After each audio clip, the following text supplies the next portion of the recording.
We are going to hit every single one of those markets that you need to know about. There is not going to be a better place, I promise you, than Game Time Decisions. We will have everything at our disposal, and we will use that to our advantage. I'm Kevin Walsh. Tune into Game Time Decisions from 6 to 8 p.m. Eastern on SportsGrid. You know what? What can one of these quarterbacks or wide receivers do for me this year to make a wager? It's got to be the running conditions there for Jaden Daniels. In regards to Jaden Daniels, you know I was on him in regards to the Heisman Trophy. I actually think he's going to do it on the ground, through the air. 40 touchdowns, 4 interceptions, playing in Cliff Kingsbury's offense where he wants to spread it and throw it. I think he's going to put up dynamic numbers. Pro Football Today, only on SportsGrid. The only streaming sports betting network. Tips, info, and insights to up your IQ. It's smarter to be on SportsGrid. New to the Live Golf Plus app. Watch Live Golf any way you want it. Follow any group. Replay any shot. Anytime, anywhere. Any questions? Watch Live Golf live and on demand. He had 4 grabs in the first half for just over 30 yards, was injured, came back in briefly, and then had to be carted off. We were pessimistic on Puka Nakua's injury to the same right knee, of that being a nothing, just a bursa, and that's it, as per Sean McVay. We felt there could be a small PCL component. The early line, only on SportsGrid.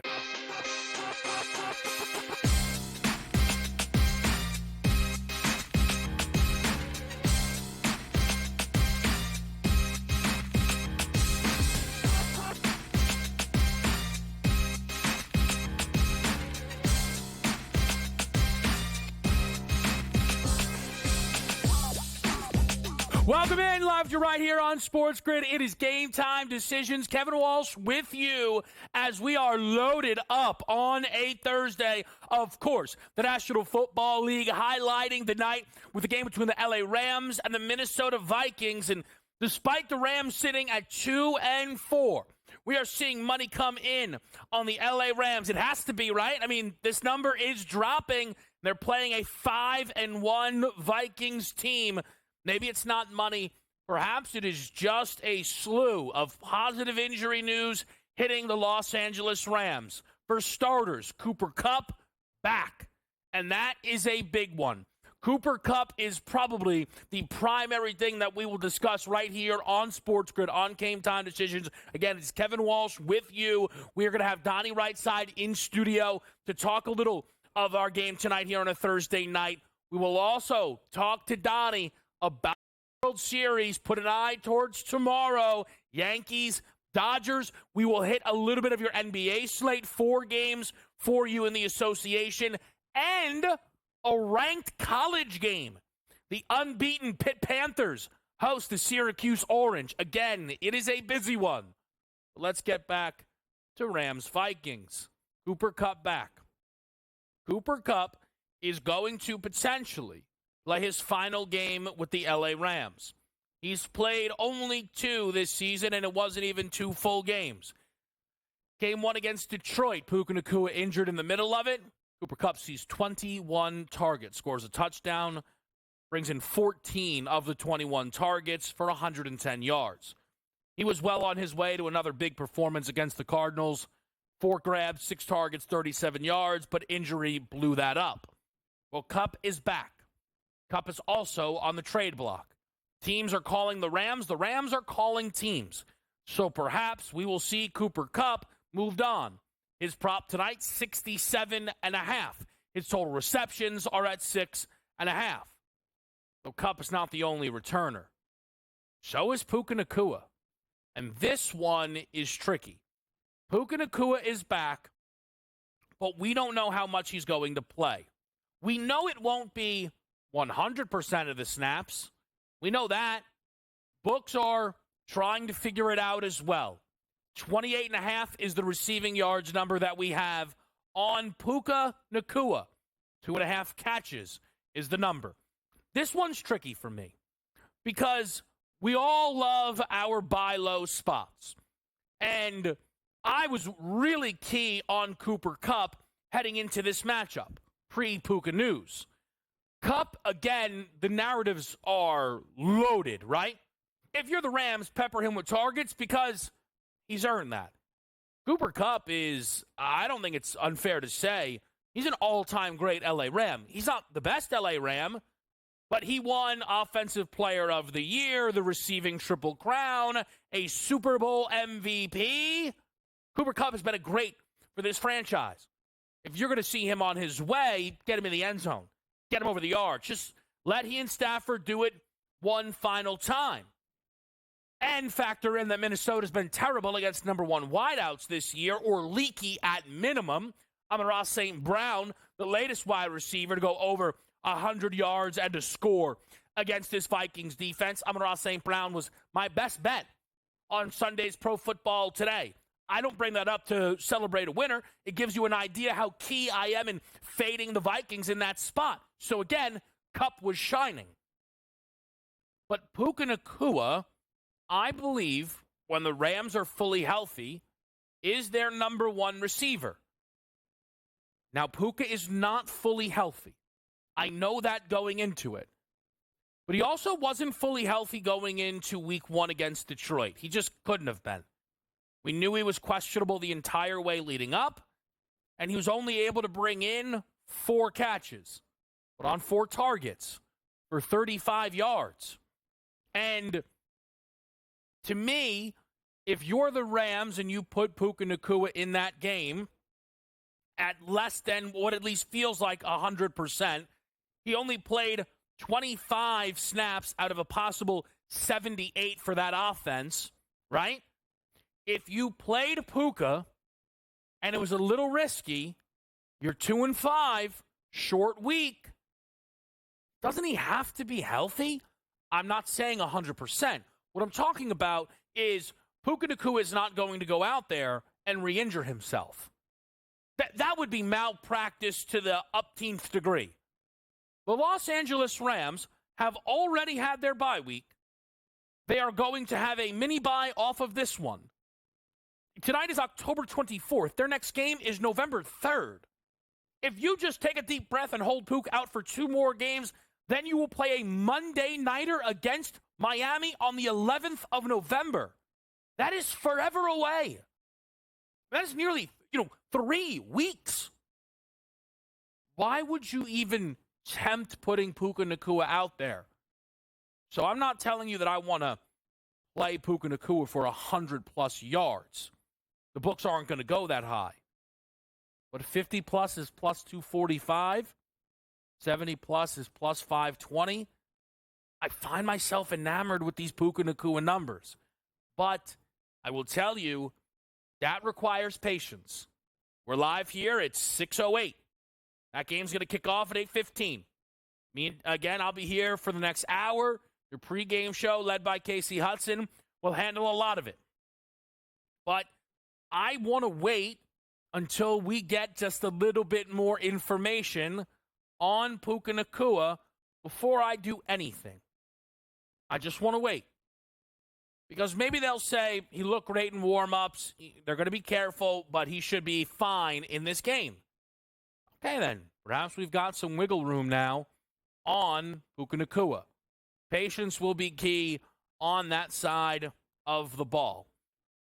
Perhaps, though, the simplest way to play this, then, is just backing Matthew Stafford.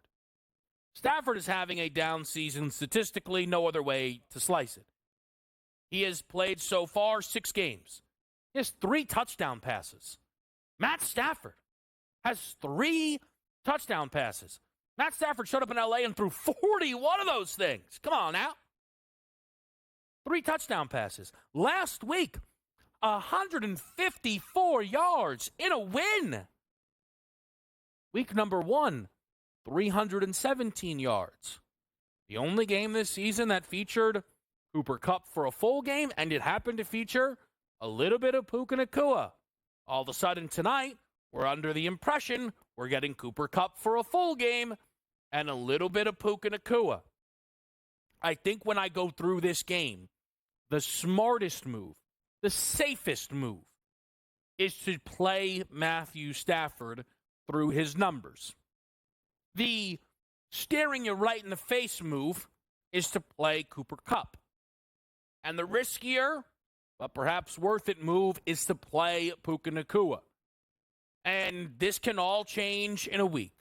By the time this game is settled, especially if it ends in a Rams loss, when we're lining up a game between the Rams and the Seahawks, we are probably lining up a game that is going to be without some of these guys. Who knows? That maybe will include Matthew Stafford as well. We're going to hit a break here. We need to get to the Minnesota side of things. Of course, there's some value with the Vikings because while the Rams are getting back some talent on offense, the defense is still in shambles. Kevin Walsh with you here. It's Game Time Decisions on SportsGrid. We'll be right back.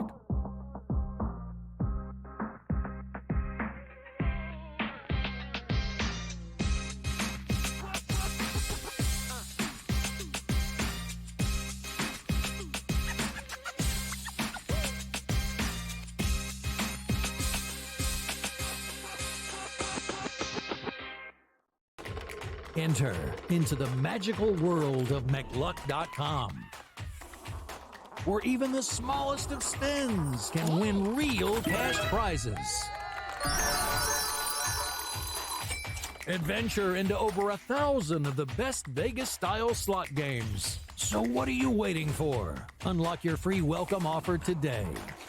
Join the fun where winners play and players win.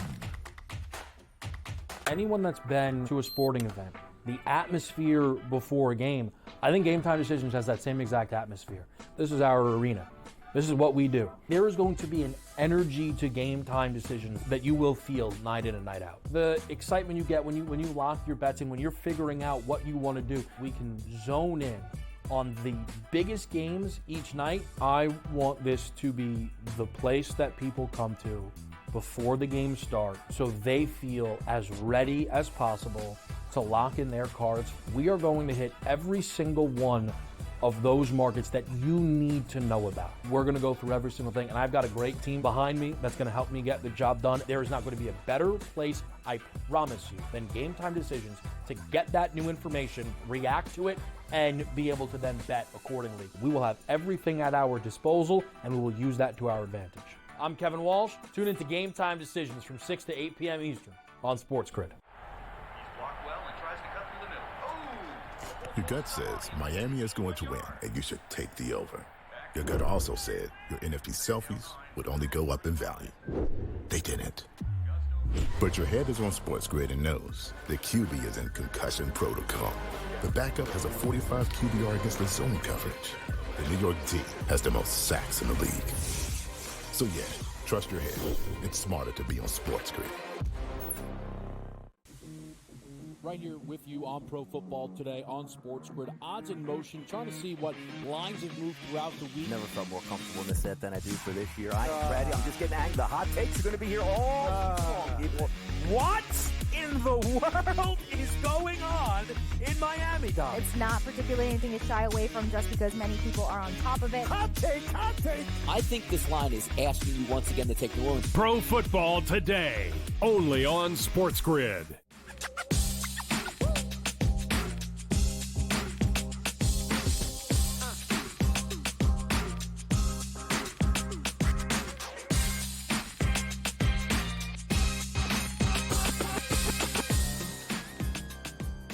Back to right here. It is Game Time Decisions. We are live on a Thursday night here with the Rams and the Vikings taking center stage. It's a big one in the NFC. A loss for the Rams is, again, assuredly going to end their season. What does a loss for the Vikings mean? 5-0? Doesn't get much better than that. I mean, it doesn't get better than 5-0 through 5 games. They left the bye. They played the Lions. They had a double-digit lead. And they blew it a little bit. Detroit looks great. They look great. A lot of people think they are the best team in football, which is a fine argument to make. I'm not saying they would easily be inside my top 5, I'm just saying I'm not running to crown them. But again, if you are the Vikings at home off of a bye, double-digit lead to start the game, you'd like to close that out. They didn't. If you're the Vikings, a loss here shouldn't really lead to loads of panic. The Vikings marched through the toughest parts of their schedule pretty unscathed.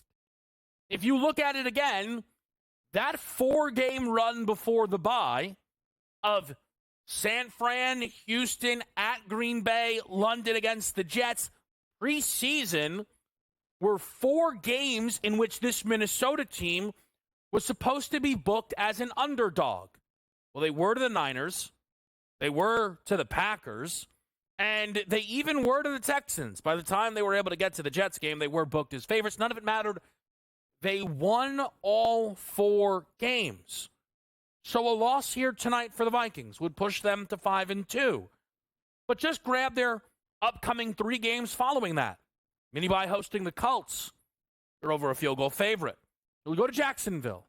They're a mess. Then you go to Tennessee. Well, if Tennessee's a mess, if Jacksonville's a mess, then Tennessee is 10 times that. No guarantee you go 3-0, but it would be pretty surprising with what we've seen from this team this season to not go 2-1 in that stretch. You then follow it up with a 4-game window of at Chicago, home against Arizona, home against Atlanta, and home against Chicago. Their spot is tough. You're playing a 3rd consecutive road game.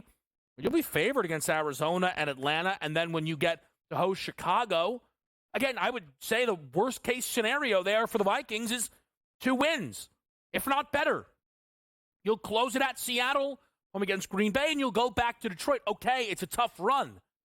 But if you're kind of going through this schedule and you're playing it kind of in pockets, there's largely no way this Vikings team doesn't win double-digit games. But this is where a loss tonight shifts the expectation. Preseason Minnesota has done a great job. In-season Minnesota has a win total of 11.5. Somewhat going through that current schedule, I tend to think they will go under that number.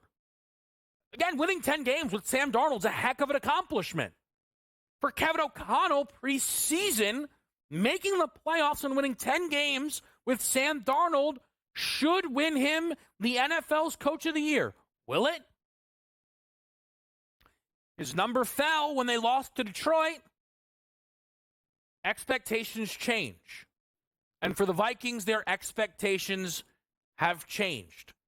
This is no longer a team who can make the playoffs and sit there and go, we did it. Amazing. Awesome. 7th seed. Bounced right out of the playoffs if they run up against the Detroit Lions, perhaps, in a 2-7 game. This is where you're seeing the numbers start to shift on Minnesota and why the reactions will be different if they drop this football game.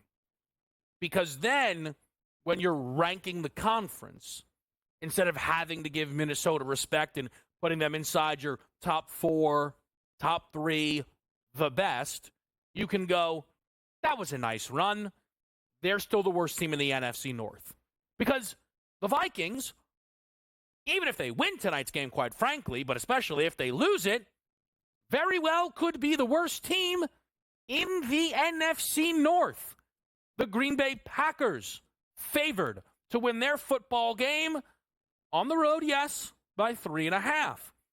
The Chicago Bears favored to win their football game at 2.5, but if/when Jaden Daniels is confirmed out, that number is going to move up. And all of a sudden now, Detroit laying a gazillion points, by the way, to Tennessee. That would be quite the upset if it did come in. The Vikings, whose claim to fame, we're 5-0, we have the best record, you can't discount us. All of a sudden, you look at the division and go, oh, they don't have a better record than anyone in the division. Yeah, they're the worst team in it. And it's hard to make the playoffs finishing 4th in your division. It's possible. It's a super long shot, though. It's a super long shot. if you're Minnesota. The key tonight for me with the Minnesota Vikings is likely Aaron Jones. Aaron Jones has been incredible. The one worry would be playing someone who had missed a little bit of time due to injury and now getting involved on a short week. But Aaron Jones shot out of a cannon with a huge touchdown against the Lions, setting the tempo, put up 93 yards, and carried a solid workload in that football game. 14 catches, 3 targets. 71.5 is a number he should be able to get through against this Rams rush defense that has still struggled all year long. Because as we said off the top with the Rams, they are getting players back offensively. That is going to make this a more competitive football game. But there's a reason why our total sits at around 48. Because the Rams defense is still very, very leaky. The key for me then would be Aaron Jones on that side of the field. We are going to be coming up against another break here. It's not the only big game if you're from Minnesota. Timberwolves lost the opener to the Lakers. Could they go to 0-2 and lose once again? This time they're playing the Sacramento Kings. Kings making their season debut. We also have Thunder, Nuggets, and a little bit of juice for some other games in the NBA. We'll break that down on the other side. We're live right here on SportsGrid.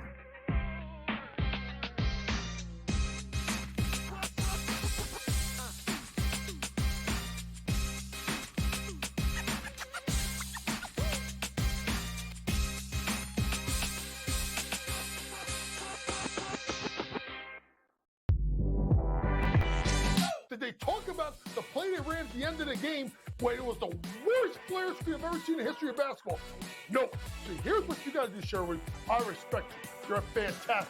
But damn it, don't blame the officials. When you have a game like that close, there's about 100 or 1,000 different things you could have done differently that could have won you the game. Betting above the rim. Only on SportsGrid.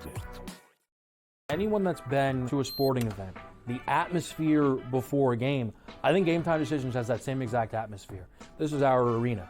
This is what we do. There is going to be an energy to Game Time Decisions that you will feel night in and night out. The excitement you get when you lock your bets in, when you're figuring out what you want to do, we can zone in on the biggest games each night. I want this to be the place that people come to before the game starts so they feel as ready as possible to lock in their cards. We are going to hit every single one of those markets that you need to know about. We're going to go through every single thing, and I've got a great team behind me that's going to help me get the job done. There is not going to be a better place, I promise you, than Game Time Decisions to get that new information, react to it, and be able to then bet accordingly. We will have everything at our disposal, and we will use that to our advantage.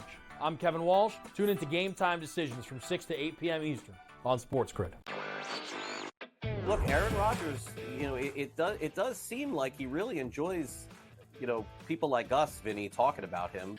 I don't know what's going on here with Aaron Rodgers. I think there's some frustration settling in, and the Jets were not supposed to be this bad of a defense, right? They've had a lot of injuries. Maybe that's the thing here. Robert Saleh's influence is there. I know they have their defensive coordinator running things, but now he's distracted. Newswire, only on SportsGrid.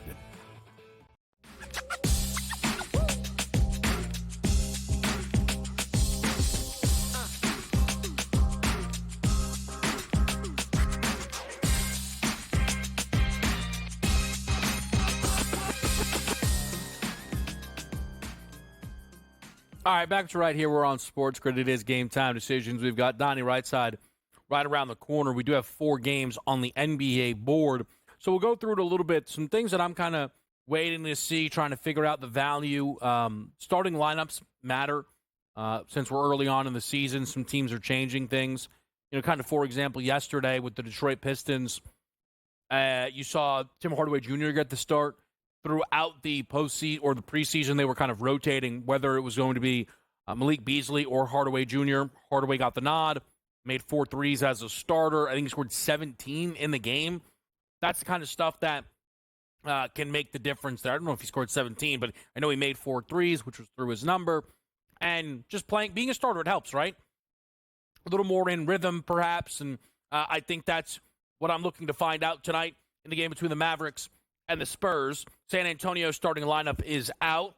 Wembanyama is in. We get to see his first game of his sophomore season. I do think his rebounds prop is worth consideration. 11.5 is the number at plus money. 10.5s are a little expensive at minus 140.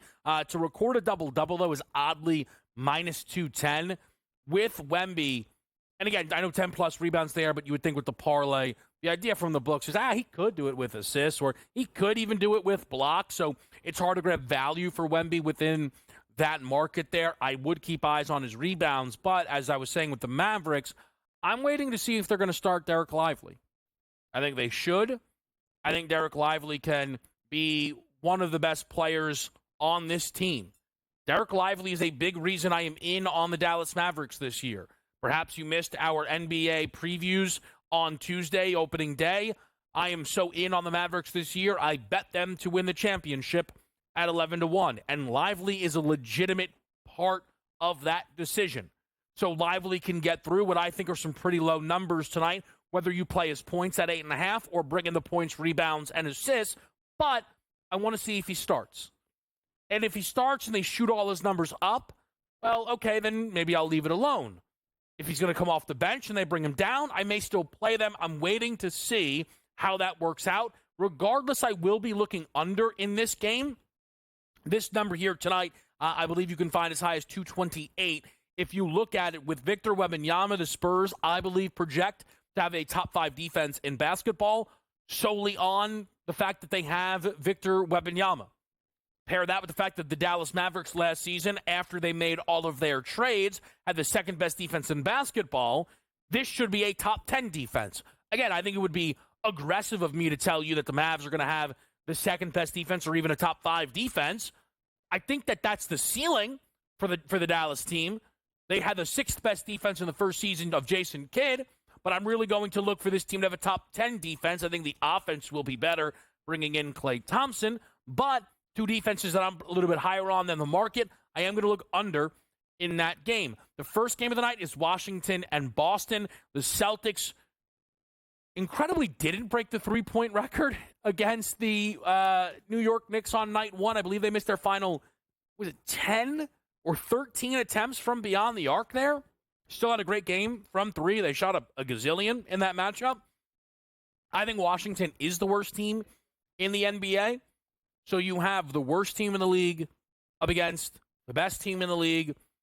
It's interesting that this is 14. What is home court worth in the NBA? If it's worth 2 points, that means that the Celtics, if they were hosting the Wizards, it would be laying 18. Man, that is a lot. That is a lot. I think that's around what we saw Boston lay last year to the Detroit Pistons while they were on that incredible losing streak. But I am not running to grab the Wizards. I would look at Alex Sarr's props, but I'm also waiting to make sure that Alex Sarr is a part of this starting lineup tonight. I think he will be. When he played in preseason, he was a starter. His PRA is at 18.5. Sarr had the worst summer league of maybe any draft pick, much less anyone who went inside the top 2. But he was good in preseason. And Sarr, I thought, was worthy of where he was selected, more so than Richeche, drafted by Atlanta. I will take a poke around his numbers. I will likely be on the Sacramento Kings money line tonight. I am higher on the Kings than the Timberwolves. I'm getting a dog price at home with a team that I think is better than the team they are facing. My Minnesota issues were shown throughout their matchup with the Lakers. As I mentioned, I bet on the Lakers in game number 1 more to do with fading Minnesota than even backing LA, and that came to fruition. Sadly, the best game on the board is the toughest game for me. That is Denver OKC. This line is -2 Nuggets. I lean Denver. Don't think it's a ton of value, though. Should be a really fun one to watch play out. We got Donnie Rightside in studio next. We're here with you on Game Time Decisions.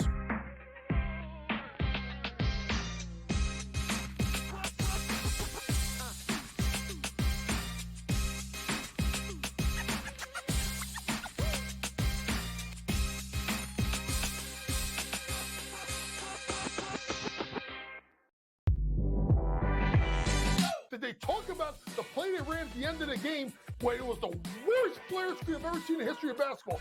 No. See, here's what you got to do, Sherwood. I respect you. You're fantastic. But damn it, don't blame the officials. When you have a game like this that close, there's about 100 or 1,000 different things you could have done differently that could have won you the game. Betting above the rim. Only on SportsGrid. Anyone that's been to a sporting event, the atmosphere before a game, I think GameTime Decisions has that same exact atmosphere. This is our arena.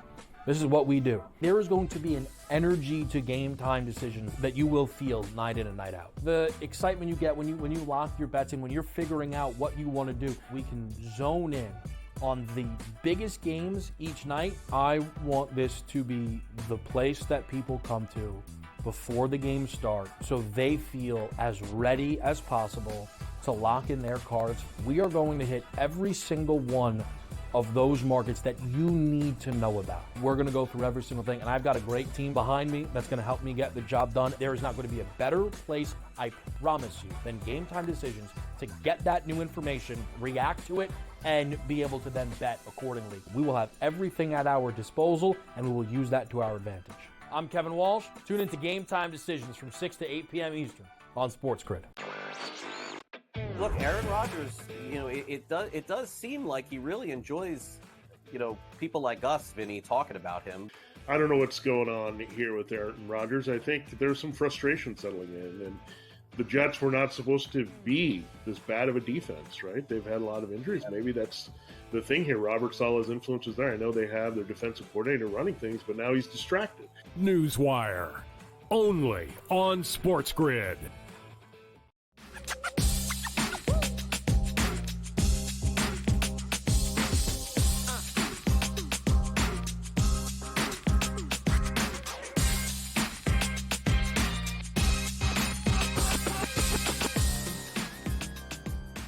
All right, we're back to right here on SportsGrid. Kevin Walsh. It is a Thursday night GameTime Decisions, and we had a few of those for Thursday night football. One guy we knew would be here. That's Donnie Rightside. How we feeling, DRS? Feeling good. You got some extra juice on this game. Now you got, look, when wide receivers are activated, this wide receiver wants to get after it. Yeah, so this is a classic Donnie game, man, because there's a lot of big picture stuff that has to be figured out.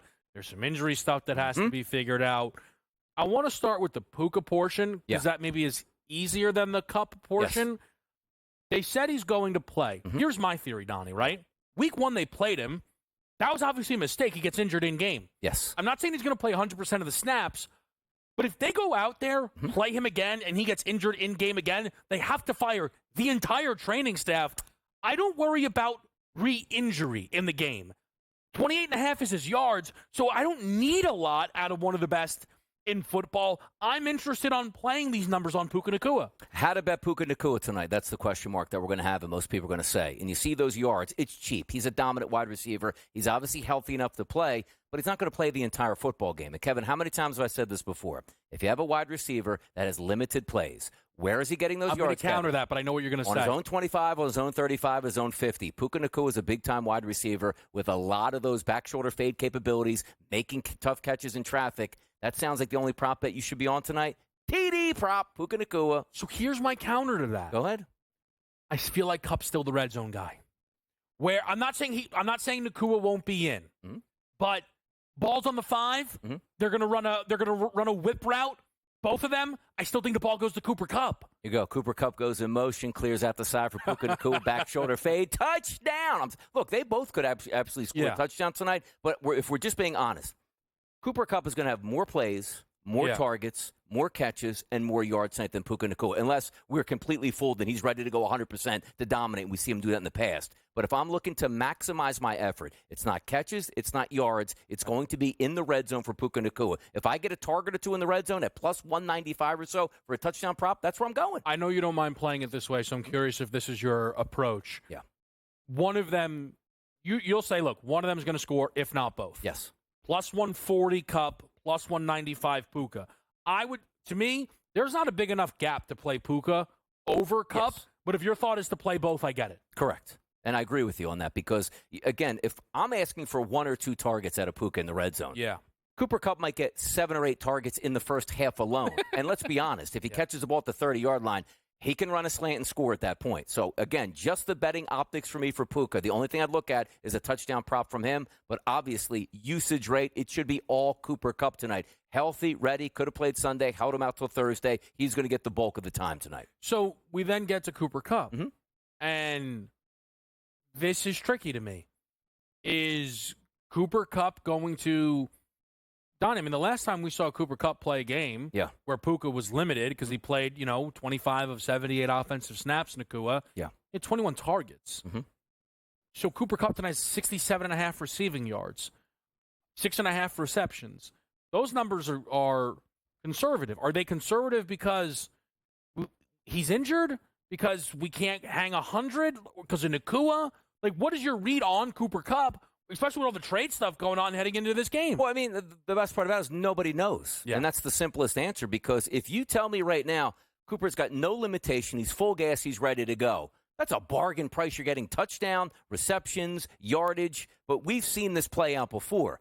Hey, you know what? Game starts up, interview with McVay midway through the first quarter. Look, hey, he's going on a pitch count tonight. We know that he's given us everything. We got to like, oh, here we go at this point. That's why he said at that point. And also, Brian Flores' defense. It's a Thursday night football game. He's a pretty good defensive coordinator. We know Cooper's getting the ball. You know what Brian Flores knows? Yeah. He's getting it too. Limit it. Force other guys. Roll coverage over to Cooper Kupp's side. He's good enough to beat double coverage and having rolled coverage. But you see this? It's not going to be, hey, let's leave him out on an island just torching that nickel cornerback out of the slot. That's not going to happen tonight. So the only thing I would say is, so far this season, I don't think it's by design, but like, in the NBA where they're like, hey, do you want Jokic to beat you or do you want everybody else to beat you? Yeah. Like, Don, he's letting Jokic beat him. The number one wide receivers are dominating this team. Mm-hmm. Amon-Ra put up 100 in a score. Garrett Wilson put up 100 in a score. The Green Bay Packers saw Jaden Reed put up 100 in a score. Nico Collins had 86 on them. Debo went over 100 yards. Mm-hmm. So that's my thing. This is not a team that has shut down number one wideouts. And some of that has been they jump out to huge leads. Their opponent has to throw all game. But again, this could look just like that there. So the dream scenario to me was Nacua to not play, fire fully on Cooper Kupp, send him through every number. Because I also think, again, if we're going to play out a little narrative, if this is Cooper Kupp's last game with the Rams, they got to get him a touchdown. They got to send him out with a touchdown. Don, he's one of the best players in the history of the Rams. And I love myself some narratives. I can't buy into that. Why not? You got to get him a touchdown, then get him out of here. Their only goal tonight is to win that football game, and hopefully that he's on the roster in a week and a half, because it means the season is alive. Is it, though? Yes. Because, Don, why were they? So he would be a Chief if the Chiefs, I don't know what they're doing. If the Chiefs wanted him, he would be a Chief. You really think that winning this game tonight and all of a sudden they're win now? I hear what you're saying. Understand this, though.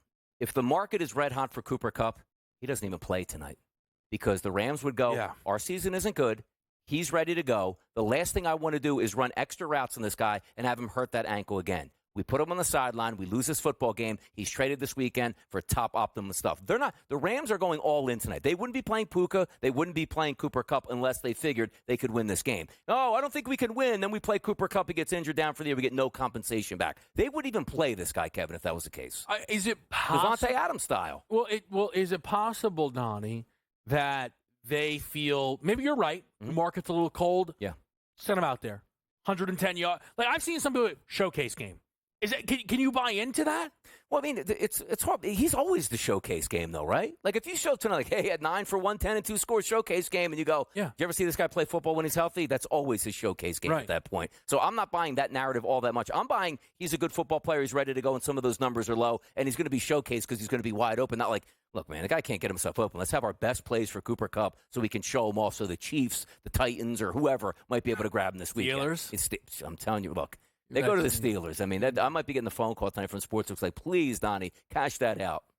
It is odd to me. I think so what you bring up, like, listen, if they were ready to trade him, they wouldn't be playing him. But it has been reported that like, Donnie, we don't usually see, like, the Rams have been calling people, being like, hey, what do you give us for Cooper Kupp? Yeah. Like, it's fantasy football. Like, The Kupp stuff is real, and it doesn't feel like a win tonight changes their willingness to do that. 1,000%. They win this football game tonight. Look at the standings. You can almost argue with me, Kevin, if they win tonight and look good, I'm saying they're the best team in that division. Crazy? 49ers beat the heck. You're trusting the Seattle Seahawks. Might not even have DK this weekend, however long that knee injury lasts for. Yeah. You're right in it. Like, extra wild card, you win this game, you are right back in it. Because as you always like to point out, when you're coming down the end of the season, if you don't think Minnesota's winning that division, then let's just say the Rams are jockeying for playoff position. Yeah. You know who has that wild card spot ahead of them? The Rams, because they beat them. Yeah, no, that is valid. So in terms of the Rams getting there, I think it's very difficult for a team that is currently with the worst record in their division. It's going to be a lot to get up there. Now, they have the same amount of losses as Arizona and San Francisco, and they're just one behind Seattle, who they play next week. A 2-0 run here, and yes, this does completely flip on its head.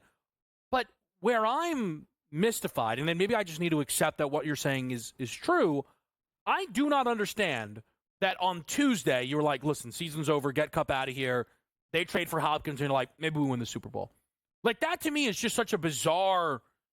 Those are not the same things. But also, again, like, an organization is usually going to put themselves their best foot forward. If you tell me this year that the season is a wrap, Puka's not coming back for 5 more weeks at this point. That's another thing that is bizarre.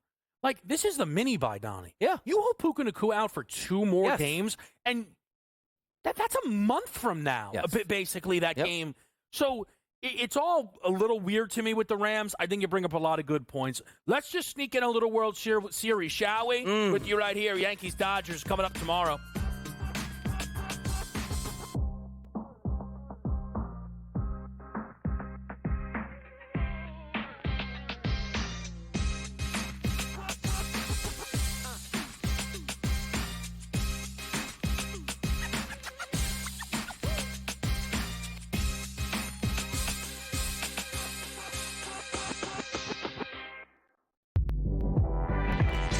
Did they talk about the play they ran at the end of the game when it was the worst players we've ever seen in the history of basketball? No.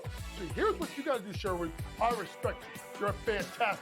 But damn it, don't blame the officials. When you have a game like this that close, there's about 100 or 1,000 different things you could have done differently that could have won you the game. Betting above the rim. Only on SportsGrid.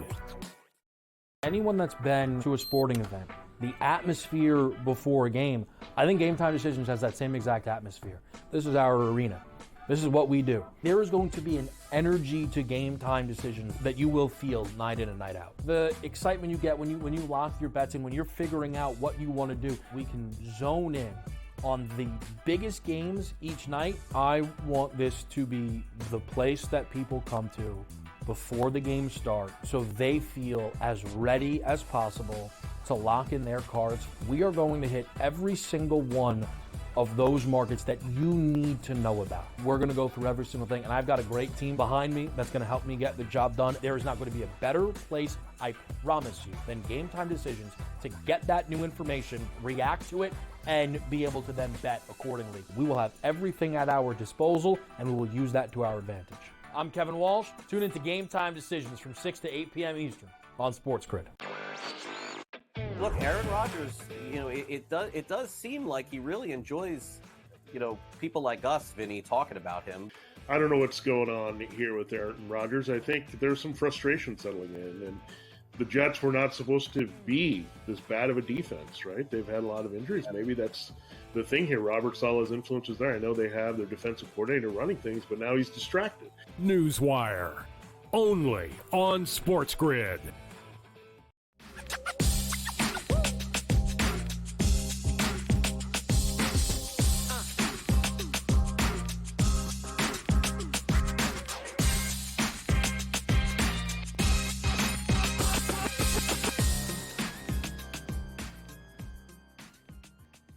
Live to right here, it is Game Time Decisions. Tomorrow, the World Series begins in Los Angeles, the Dodgers and the Yankees. It's beautiful. It's awesome. It's box office. It's big time. It's not just Yankees-Dodgers. It's Ohtani, Judge. Yeah. I mean, it's everything that baseball could possibly ask for. The Dodgers are minus 122 favorites to win the World Series. They're minus 126 favorites to win Game 1. Where does your breakdown of this series begin? It's pretty easy for me because, yes, you're right. Like, baseball wins in this series because I like to say, Kevin, I'm the common man. I like to watch sports and enjoy my TV. I'm I'm not a Yankees fan. I'm not a Dodgers fan. I'm a World Series fan this year. Yeah. And it's going to be really good because you got superstars on both sides. You do have some dominant pitching with Garrett Cole we're going to talk about in a second, but when you want to talk about RBI props, hitters props, over-unders that aren't sitting at 6.5 in a World Series, as game number 1 with Garrett Cole in the mound is 8.5, that tells you all you need to know about this series. When we start lining up some of those bullpens, you're going to probably see some 9s, maybe 9.5s, how crazy that sounds, depending on the weather. But how I would bet this, if you think the Yankees are going to win the World Series, what are they priced at right now? About $110, plus 110, plus 115? Almost similar to what they're priced at for game number 1. We have one of the best pitchers in baseball on full rest, ready to give it a gas in a pitcher's ballpark out in Los Angeles, not Yankee Stadium. So if I'm betting the series and I like the Yankees, I'm not even betting the series. You're betting game 1. The Yankees lose game number 1 with Garrett Cole on the mound. They're not winning this series. Yes, they can, I understand. But for my handicap, that's the best game to take the Yankees, the best vantage point. And Garrett Cole's on the mound at plus money in game number 1. You got to give me the Yankees. So I like the Yankees in game number 1. But we were talking a little bit during the break. You like the Yankees tomorrow. Yes. But you still think they lose the series? Put it this way. There's no way I'm trying to handicap the series saying, I hope the Yankees lose game number 1 so I can jump in on them. That's not the case here. So theoretically, if I like the Dodgers, Kevin, I get the best of both worlds. I go Yankees money line game 1, Dodgers for the series starting game number 2. Plus 470. Yanks game 1, Dodgers series. Before tomorrow anything happens. Beautiful. Plus 470, you can get that number. That's the way you do it.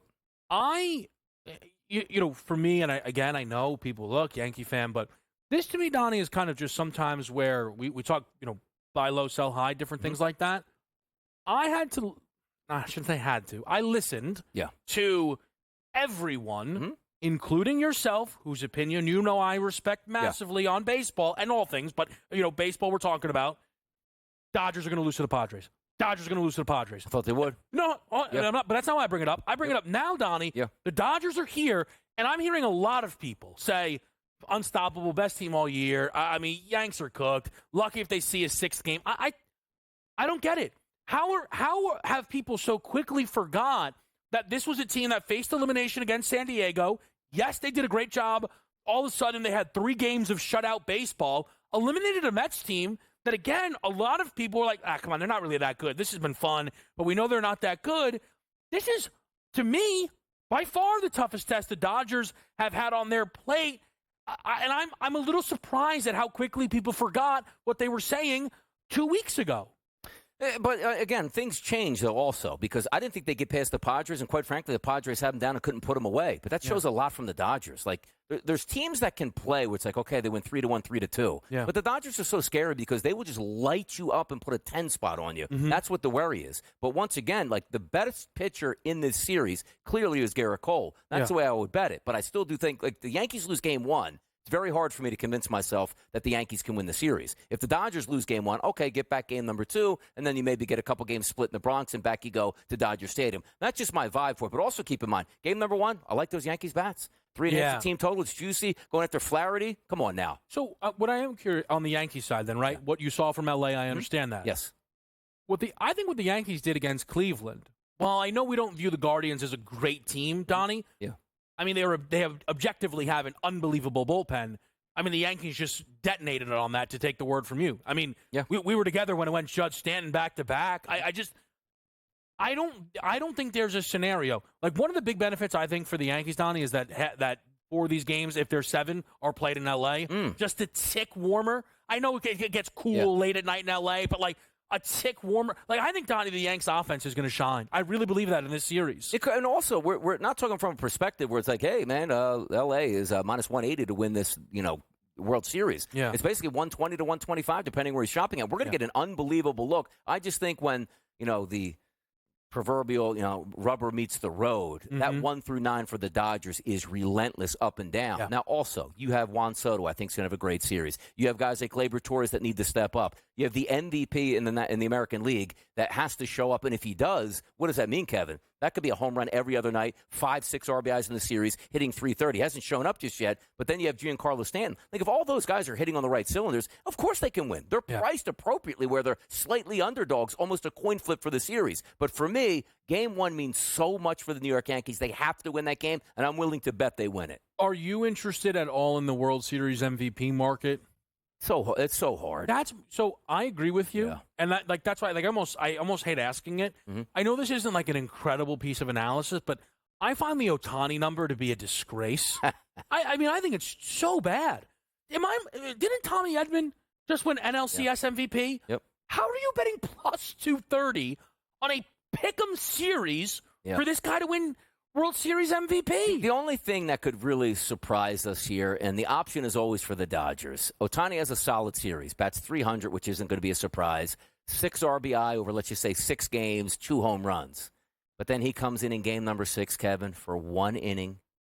You really think he's going to do that? Like, the questions are swirling out there. I'd say that's because if he does that, you know the guys, the analytical, baseball writers, like, I've never seen this before in my life. I'll just tell you this.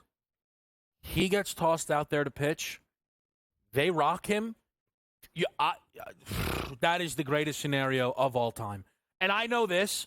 Again, I've done a lot with you. Mm-hmm. Like, let's just say that happens on a Tuesday. I'm off the next day. I'm setting my alarm to tune into Moneyline the next day.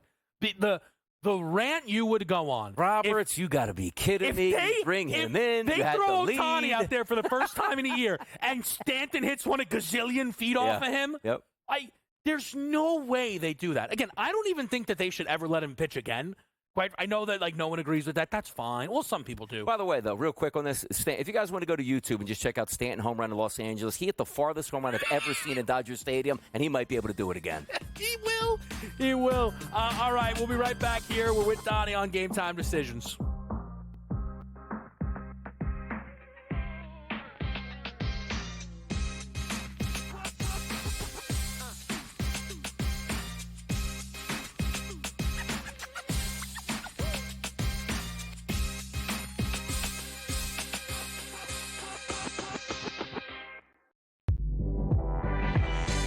They talk about the play they ran at the end of the game when it was the worst player screen I've ever seen in the history of basketball.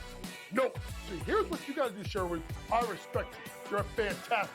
But damn it, don't blame the officials. When you have a game like that close, there's about 100 or 1,000 different things you could have done differently that could have won you the game. Betting above the rim. Only on SportsGrid. Anyone that's been to a sporting event, the atmosphere before a game, I think Game Time Decisions has that same exact atmosphere. This is our arena. This is what we do. There is going to be an energy to Game Time Decisions that you will feel night in and night out. The excitement you get when you lock your bets in, when you're figuring out what you want to do, we can zone in on the biggest games each night. I want this to be the place that people come to before the games start so they feel as ready as possible to lock in their cards. We are going to hit every single one of those markets that you need to know about. We're going to go through every single thing, and I've got a great team behind me that's going to help me get the job done. There is not going to be a better place, I promise you, than Game Time Decisions to get that new information, react to it, and be able to then bet accordingly. We will have everything at our disposal, and we will use that to our advantage. I'm Kevin Walsh. Tune into Game Time Decisions from 6 to 8 p.m. Eastern on SportsGrid. Look, Aaron Rodgers, it does seem like he really enjoys, people like us, Vinny, talking about him. I don't know what's going on here with Aaron Rodgers. I think there's some frustration settling in, and the Jets were not supposed to be this bad of a defense, right? They've had a lot of injuries. Maybe that's the thing here. Robert Saleh's influence is there. I know they have their defensive coordinator running things, but now he's distracted. Newswire, only on SportsGrid.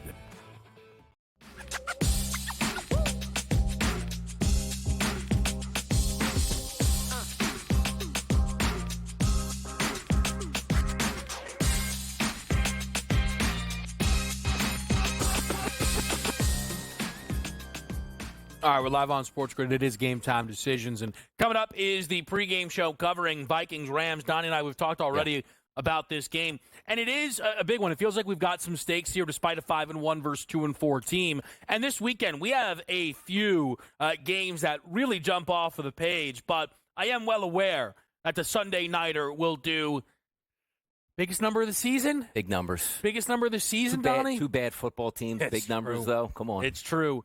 Neither team above 500. Niners, Cowboys. Have you started to get any feel on this football game yet? I'm looking, and again, I love to read the line. Like tonight, we'll talk about it a little bit later. Reading that line makes no sense. The public's all over Minnesota. Look at that line. But I have the same value here. Like Dallas got smashed against Detroit, which I love. You guys know I love Detroit. I think they're going to win the NFC, and they're going to represent the NFC in the Super Bowl.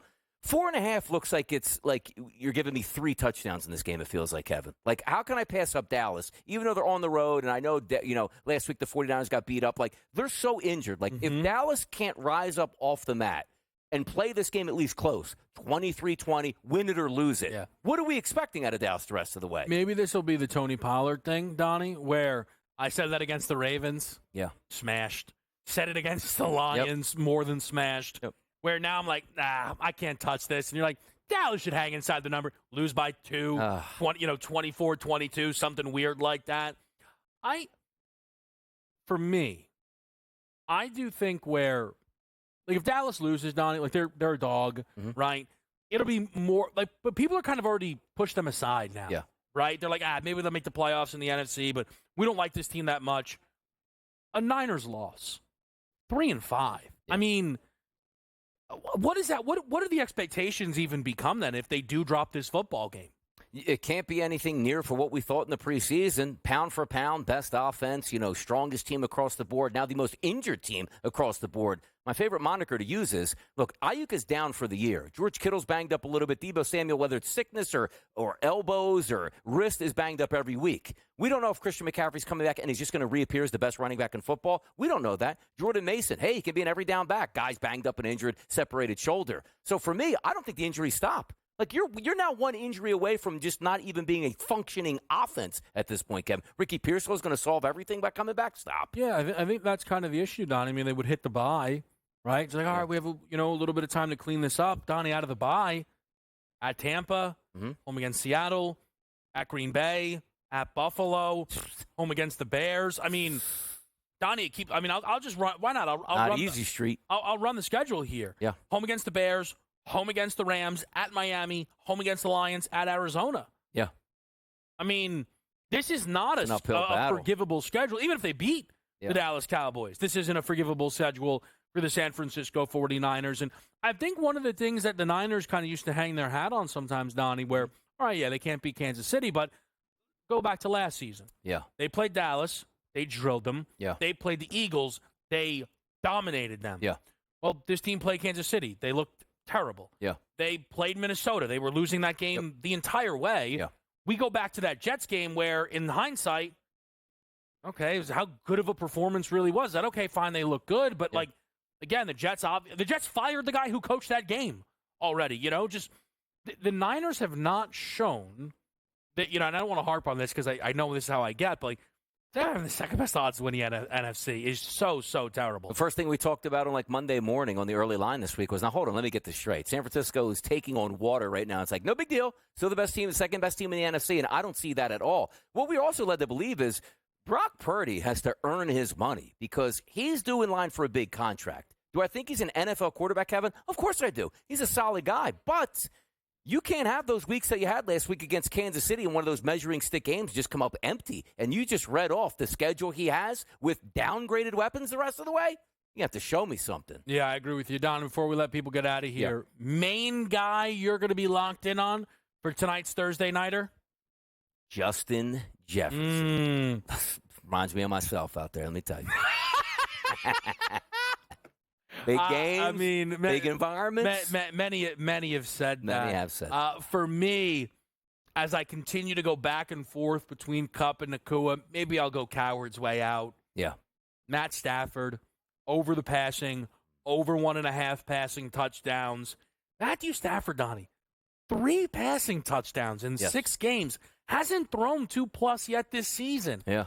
It's a bounce-back spot if I've ever seen it. It is a bounce-back, and also Aaron Jones on the opposite side. You got good running backs, you got good quarterbacks, you got good wideouts tonight. We are going to have some juice and a line close to 50. Let's win. Let's win some money tonight. Something will get in the way, you think, tonight? No. We're not thinking about that. We're thinking tempo at all moments tonight. Let's hope not. The pregame show is next with Casey Hudson. That's Donnie Rightside. He and I will see you later with Joe Lisi as we cover Vikings-Rams.